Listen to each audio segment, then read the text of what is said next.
Ici, en l'absence de débat, le silence est assourdissant. C'est une rare occasion de réaliser à quel point la Chambre de l'Assemblée législative de l'Ontario est impressionnante. C'est un silence empreint de présence plutôt que de vide. L'artisanat incroyable et l'architecture intemporelle de cette salle grandiose ont été le décor de notre Assemblée législative depuis son inauguration en 1893. Sa disposition était néanmoins bien différente il y a un siècle.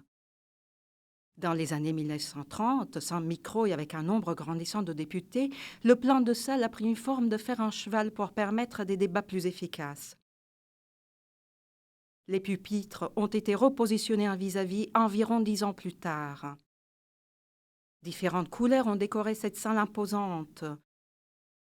Du bleu, du blanc, du gris, puis du rouge jusque dans les années 1990, complété par des sièges bleu foncé. Aujourd'hui, la couleur dominante est le vert. Selon certains, c'est une référence au Parlement de type britannique. La Chambre des communes de Londres est en effet ornée de ce vert. Bien que son apparence ait évolué au cours du temps, l'importance de cette salle historique, elle, n'a pas changé. Ça a toujours été et sera toujours la Chambre du peuple. Chaque siège représente une circonscription. Les députés qui s'y assoient sont élus par les citoyennes et citoyens de ces circonscriptions.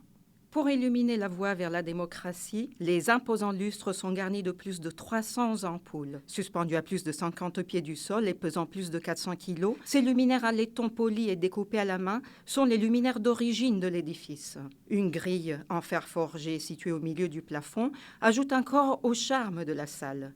C'est un vestige de l'ancien système d'éclairage. Il s'agit en réalité d'une bouche de ventilation destinée à diminuer la quantité de fumée dans la salle, fumée produite par les lampes à gaz utilisées avant l'installation du réseau électrique.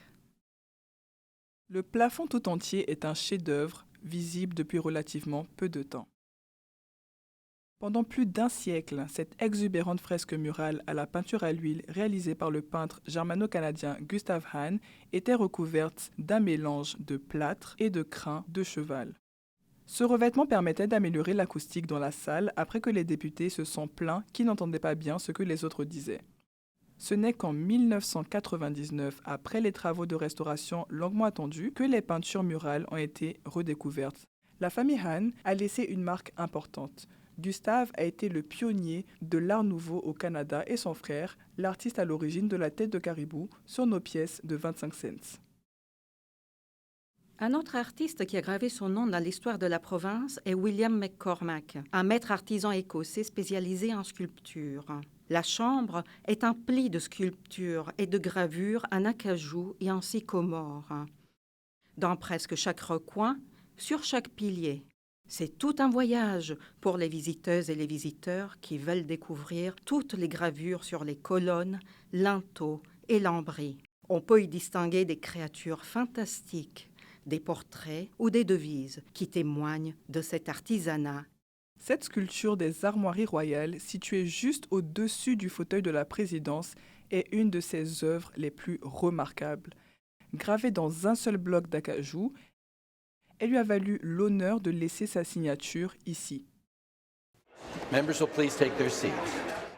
Les fonctions de cette chambre sont simples, débattre et adopter des lois. Son histoire et sa contribution à ce rôle sont cependant plus complexes. C'est un symbole historique qui permet de retracer l'évolution de la démocratie dans notre province. C'est non seulement un lieu de gouvernance, mais également un témoignage de la manière dont le fonctionnement démocratique de l'Ontario a évolué et continue à définir notre avenir. Anwar Knight, pour l'Assemblée législative de l'Ontario.